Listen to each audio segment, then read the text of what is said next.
questions, I'd be more than happy to try to answer them.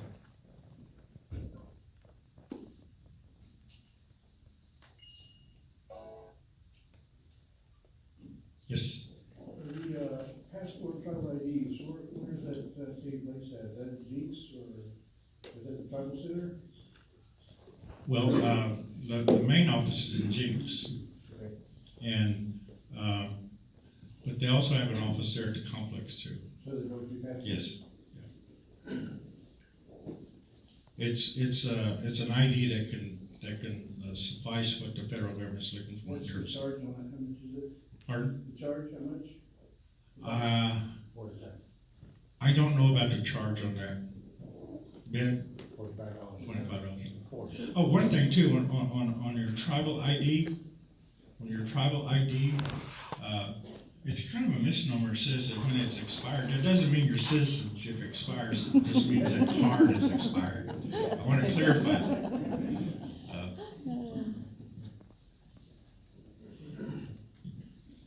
Any other questions? When you talked about emergency plans, what type of emergency? Documentation do you have to have for that? Well, it would be like flooding, tornadoes, natural disasters, that form of an emergency. And that doesn't have to be, I mean, you could use that outside of your jurisdiction? Yes, that's provided, because it's been provided in California. But that's not including like medical, like if they have our emergency or they have. Yeah, not medical, no. IHS doesn't like, out of jurisdiction, come to them a lot, because I've had trouble with IHS. What about our tribal, how do we about hospital, Omongi? And how do they feel about us out of jurisdiction coming to them for help? Majority of the funding for that is through Indian Health Service. I do know that there has been in the past services provided outside, people from the outside to those facilities. And then, yes. I have to put in a plug for the center. Do you think y'all will ever get an outreach center for your tribal members here? Well, back in 2013, I believe it was, I met with Angela and Mr. Scott, and my priority was to put an outreach program in this building. Comanches have one, and I was hoping to be able to do that. Unfortunately, I couldn't get the commitment from the council to do that. So that would be something I think it's important to have a liaison in terms of like a field office for Muskogee Creek Nation. I had a question. Something I've always wondered. I know you have burial assistance for Muskogee citizens that pass away. How about if their spouse passed away? Because then it's the Muskogee citizen who's left paying for that. Would that come in? Okay, now, the tribal monies that are provided is for tribally enrolled citizens. Mm-hmm. And I don't know about the spouse. Mm-hmm. And I think sometimes what happens is, if you remember, a long time ago, Indian Health Service did provide services for a tribal citizen and their spouses, regardless of what nationality they would be. Mm-hmm. But I don't think that's the case anymore.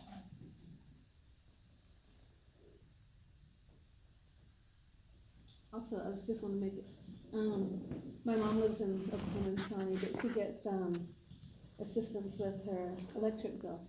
And so is that something that others here in the Dallas area could also get? Like her utility bills, I guess, twice a year. Is it? If it's tribally funded, they should have an entitlement to be able to get that taken care of through tribal funds.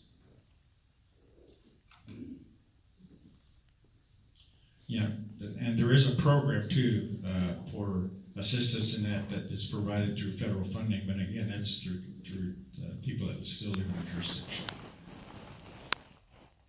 So we have both programs.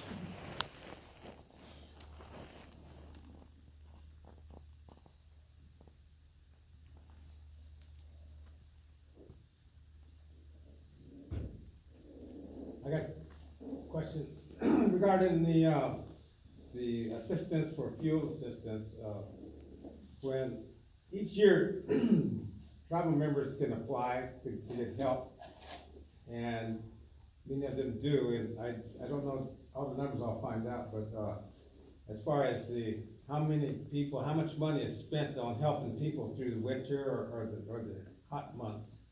And because climate change is getting worse, and that the tribe, to me, what I see, I haven't really, looked to see what was available regarding renewable energy. And I've been pushing this for, seems like the eighties, everywhere, even our tribal constitutional convention, I was trying to throw that in there, but, it was thrown out real quick because they just didn't understand. Because it's just a concept of using renewable energy, and I call it the seventh generation thinking, the concept, thinking 150 years ahead from today.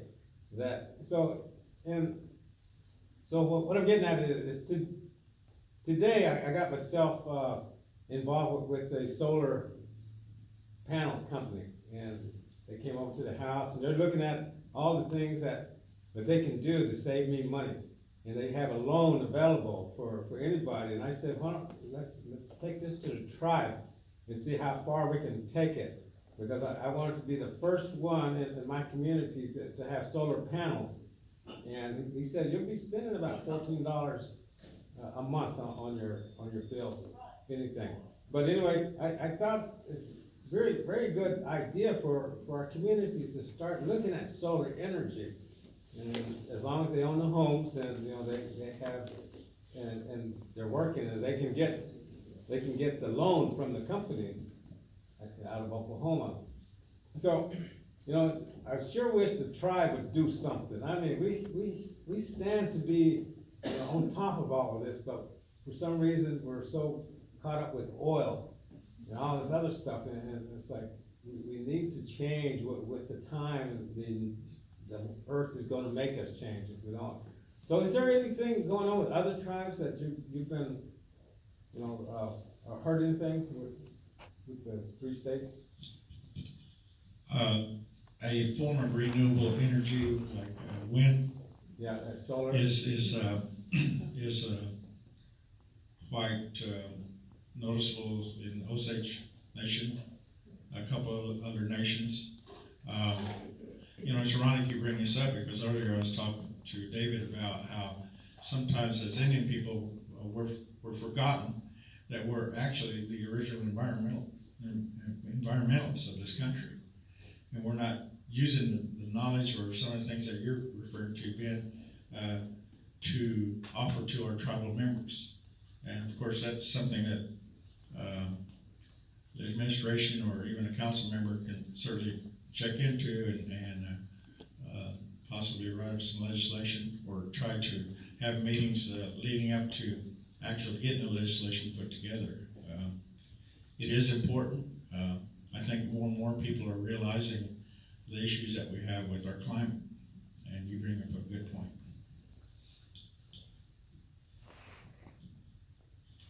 The other thing too is I think, regardless of what tribe it may be,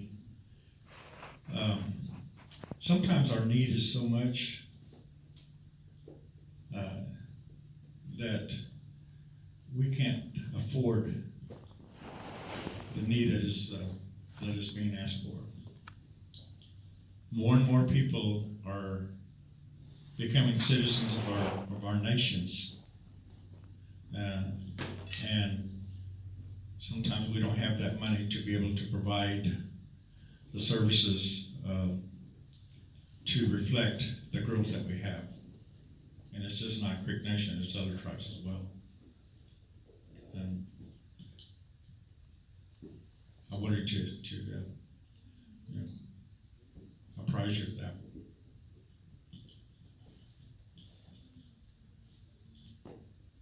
Where are we at with our water rights? That's a good question, because I'm not, with the tribe anymore. That's an issue that a lot of tribes are concerned about right now. I remember back in the mid-eighties, I was asked to represent the Creek Nation at a Water Resource Board meeting in Oklahoma City, and I was the only Indian there. And my question to that board was, because they were talking about water rights, and my question is, why isn't more tribal people here? Because that is an issue that has certainly been something that's been in the newspapers and what have you back in Oklahoma, especially with the Choctaws and Chickasaws. But, you know, those are very important, that's a very important topic that really needs to be looked into. You know, and at some point in time, I hope that our leadership and our elected officials can look into that. So what is your role now? What are you doing now? I'm a citizen. I'm presently the chairman for United Indian Nations of Oklahoma, Kansas, and Texas, and I do work on a contract basis with other tribes in economic development.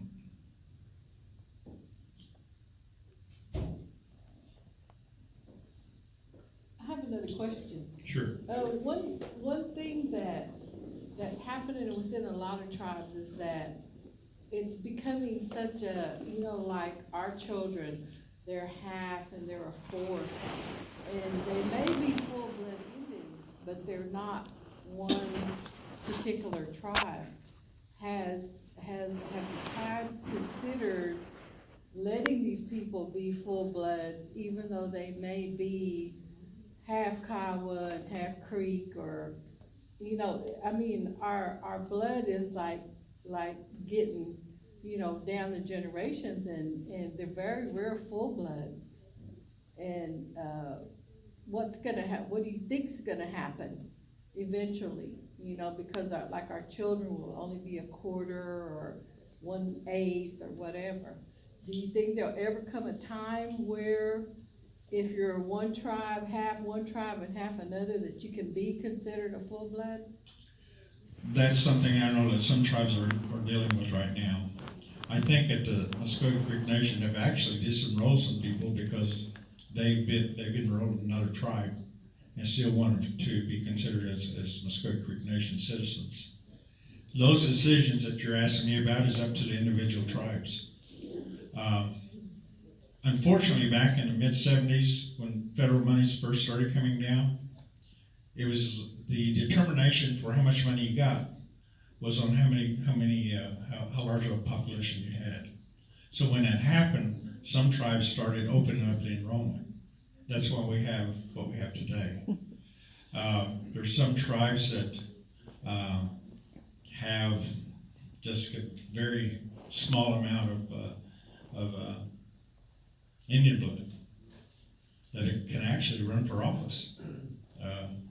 You know, but those decisions stay with the tribe themselves. They are the ones that have to make a determination on if that continues or not. Earlier, Ben brought up something about the Constitution Commission. I know at the Muskogee Creek Nation, when one is called, those are the settings that those kinds of questions can be addressed. Or even I think at the Muskogee Creek Nation, citizens can actually start the process for changing some things through the legislative process.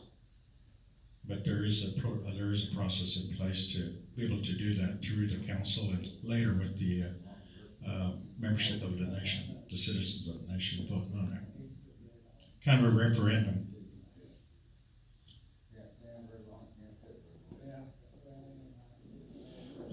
I've always thought about, you know, the tribes being a sovereign government for the people. And we have to adhere to the judicial laws of the land. In this case, it's with, you know, hunting and fishing license. You know, this was our natural way to provide for our families, but we have to go get a license. So one of my friends, she is Cherokee, and she recently showed me that Cherokees provide lifetime hunting and fishing license for her, and I posed the questions in a Facebook post, what tribes are doing this? And if not, why are we not doing something like this to make sure that our people are able to hunt and fish, the way we used to before? It wasn't that long ago when the Cherokees actually worked out an agreement with the state of Oklahoma to do that. There's all kind of sides to that issue. Cherokee Nation decided to do that, for their tribe. Other tribes that saw that felt like that particular ability to hunt and fish is already in place. So again, I go back to my earlier statement, it's up to the individual tribes to be able to address that and go from there.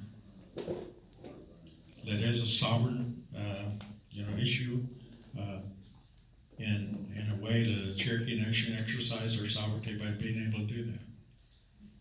One of the things that the Creek Nation is on these compacts that we have with the state of Oklahoma, that was an actual exercising of sovereignty between the two sovereign entities, the state of Oklahoma and the Muscogee Creek Nation, just as in this case with the Cherokee Nation and state of Oklahoma.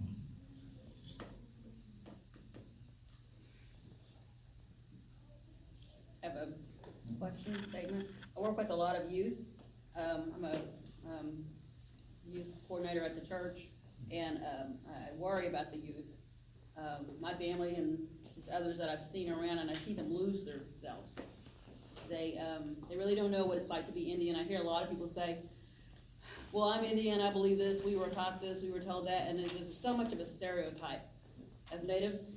And I think every tribe kind of gets on that bandwagon sometime, but I tell people that each tribe, well, I tell the kids, that each tribe is unique, and you really need to study your history and know what your tribe's about, because like the Creeks are not like the Comanches, though I love the Comanches and respect them, and the Kiowas and all the other tribes, but I tend to try to tell them just based on my experience, but my experience is not the same as every other experience, because there's, even within the Creek tribe, there's different people. There's traditionals, there's the ones that go to church, there's the ones that are simulated, and so we all have different ideas, but, and it's one tribe, but we have different beliefs or different thoughts, and so I think about the kids that are going to jail. A lot of them are going to jail, having, kids real early, and I would like to know what kind of initiatives we have that we can address these kids and actually teach them what it's like to be Creeks. What is the Creek philosophy that we want to teach for our kids?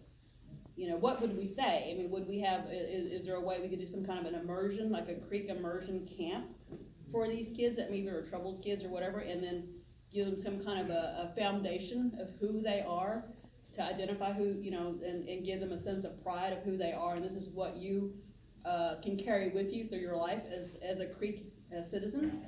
Has anybody ever thought of that, or, I don't know, I'm just putting it out there. I think that would be a great idea. Well, that certainly could be a goal through this coalition. As far as immersion, the Oklahoma City Muscogee Creek Association will be having immersion with the language programs here shortly.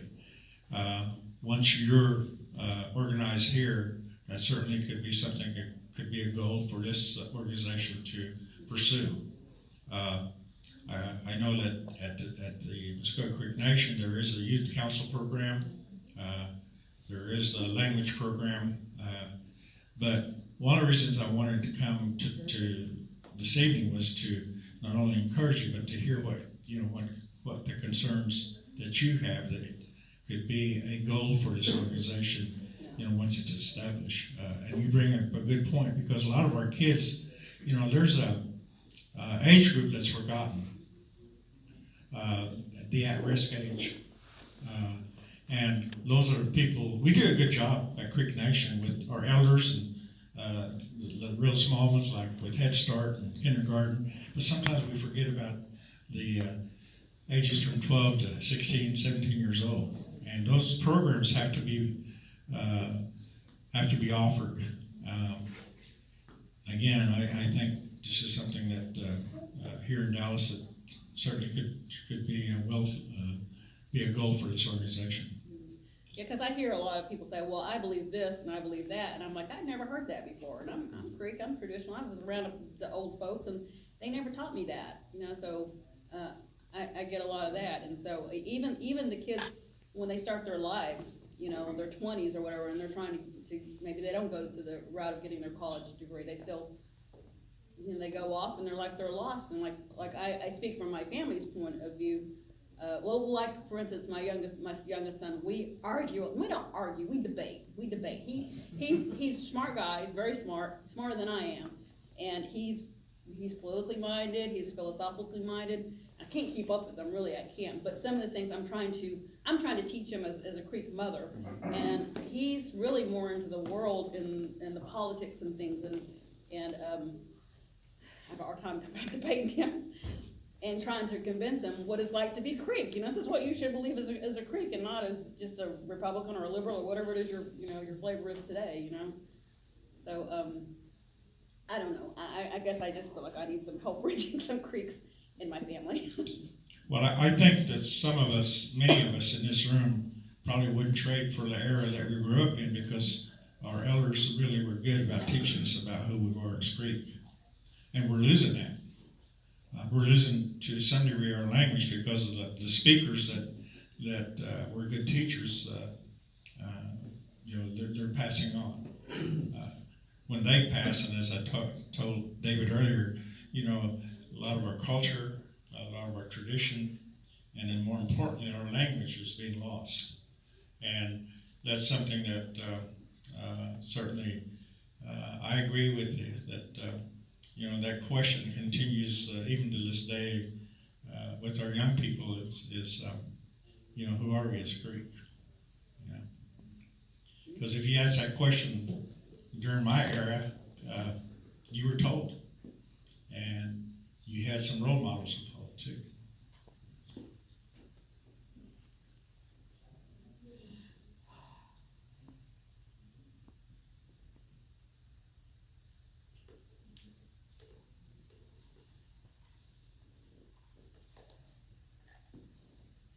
Any other question? Do you have any plans to run again, Chief? What was that? Do you have any plans to run again for Chief? I don't know. And I say that because I think sometimes, and I'll just go back to what her statement was earlier about who we are as Creek. I think we're given chances in our lives to be put in a position, and sometimes when that position and that opportunity has expired, sometimes there's a higher being that has a life that's planned out for you, and I have to be mindful to listen. So today, to answer your question, no. I think it's time for those that are young to have new ideas, because I think to some degree, while we want to progress as a nation, personally, I think that we're scared to some degree to progress, because we've always heard that this is how we've always done it. Sometimes new ideas is confronted with a lot of caution. Does that make sense? Yeah.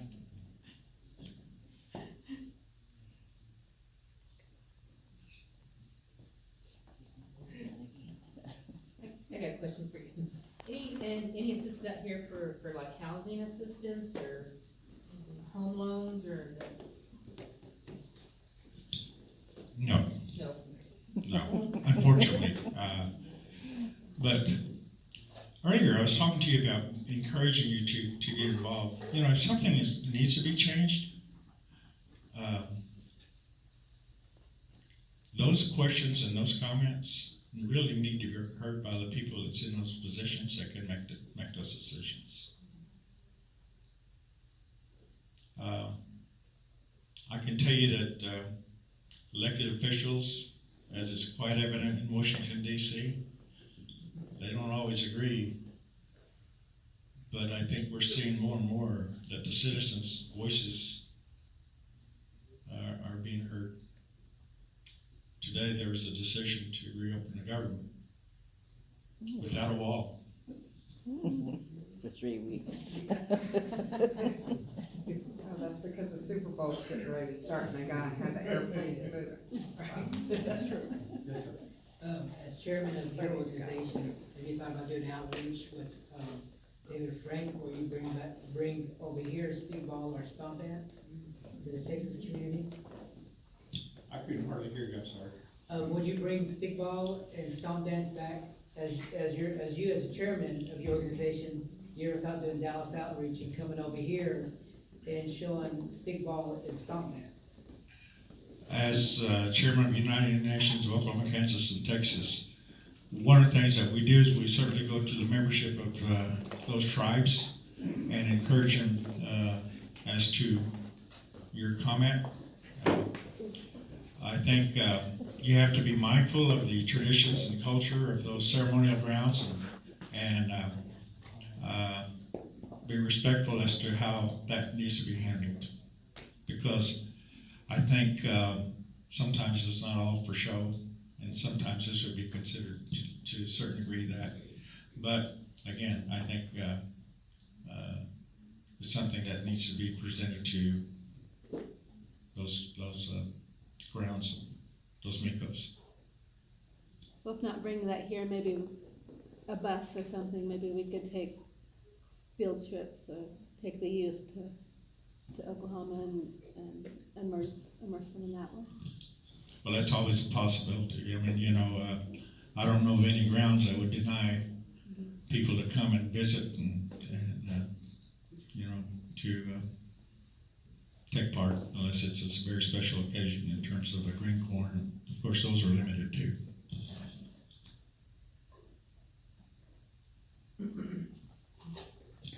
Ruthie, are you and Renee texting?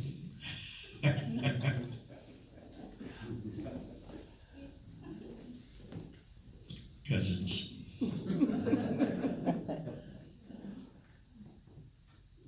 Any other question?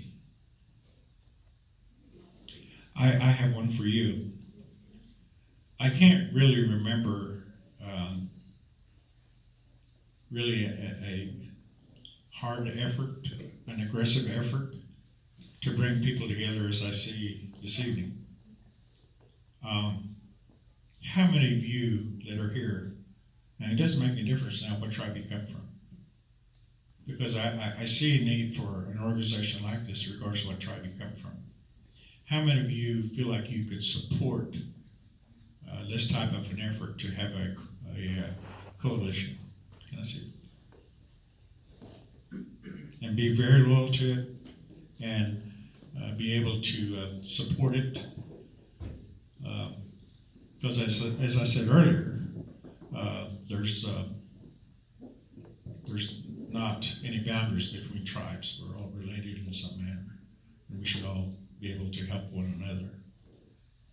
You have one of the largest urban Indian populations in the country, but there's no organization here. And you have a chance to set a precedent to be able to do a lot of things.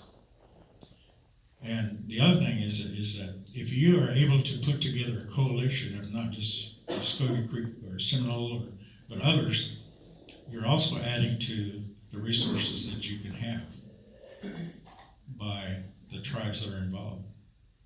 So, The other benefit to that is that we need to have more Indian people in Texas and North Texas. Our legislators need to know that we're here. And so when they're in session in Austin, we need to visit them. And so that's one of the things in having a coalition, we actually have a stronger voice, and there's power in numbers.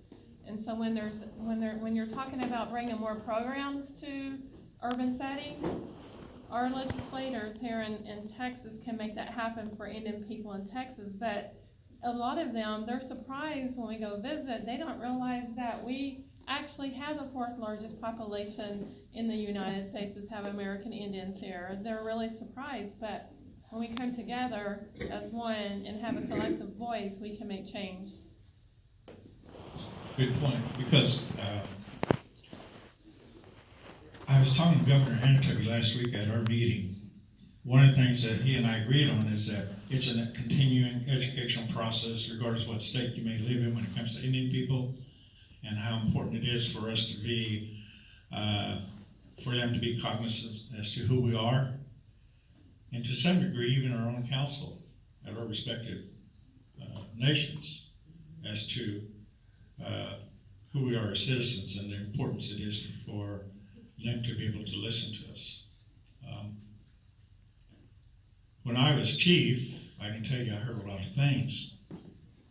There were some calls I was getting that the council should be getting, but then the council was getting calls I should be getting. But in the end, we should be working together to be able to handle all the concerns that they had. But you have an opportunity to make the difference with this organization.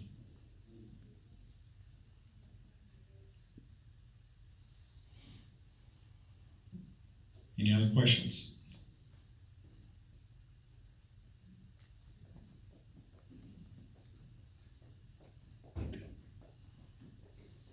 I have a question. So, you're the chair of the Oklahoma, Kansas, and Texas. What do y'all focus on?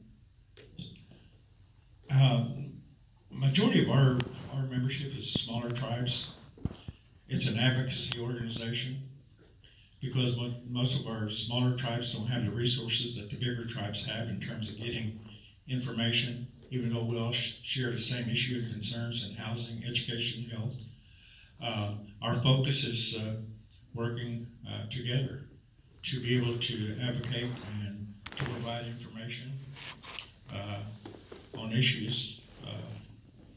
One of the biggest issues that we have, and you can relate to, is that we're going into the third year of an administration, and Indian Health Service doesn't have a director.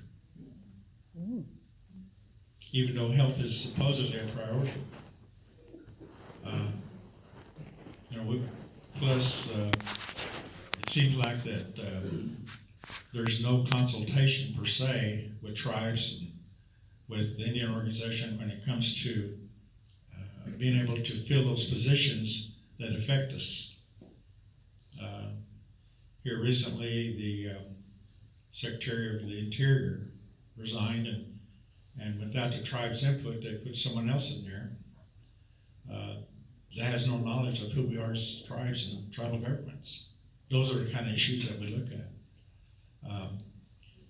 As an example, at the last meeting we had the president of National Congress of American Indians come and give us updates on a national scale of some of the issues that are nationally.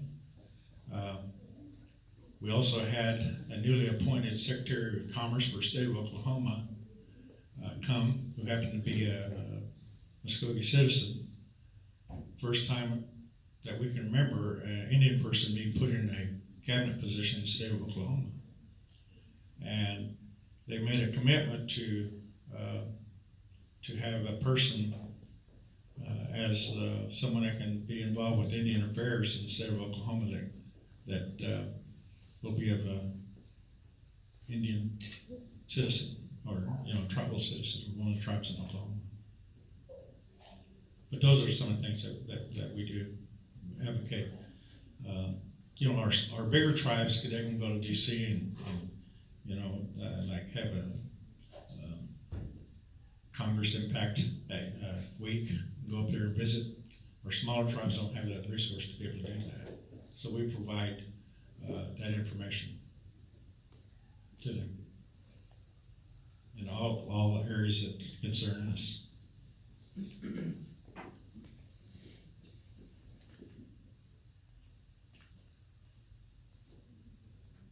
Any other question or comment?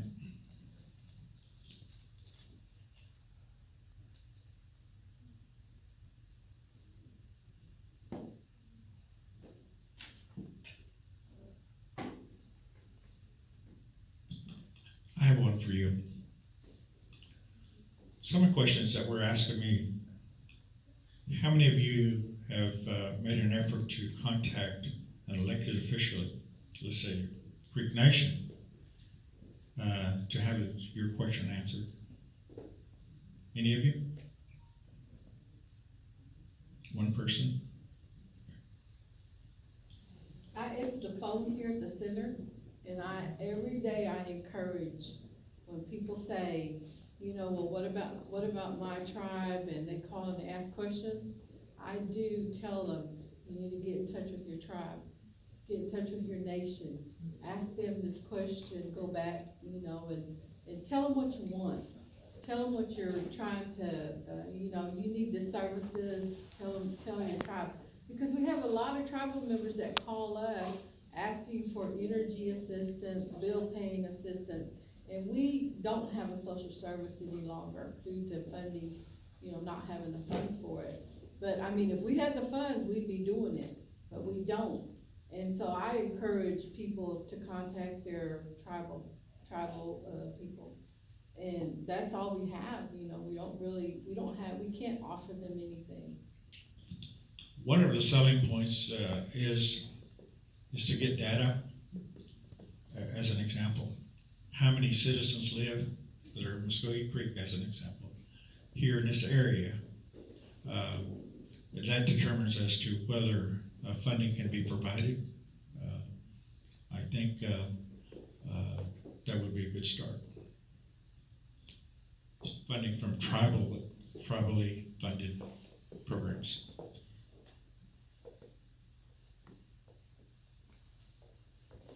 Because to some degree, you're already on part of a census for some programs anyway, here in this area. In particular, health.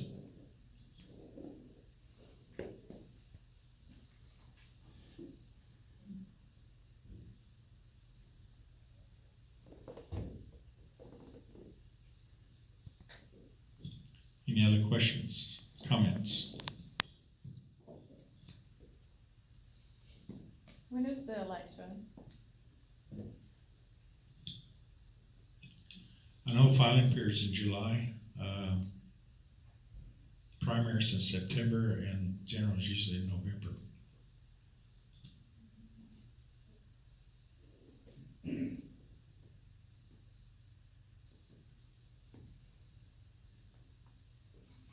Yes, ma'am.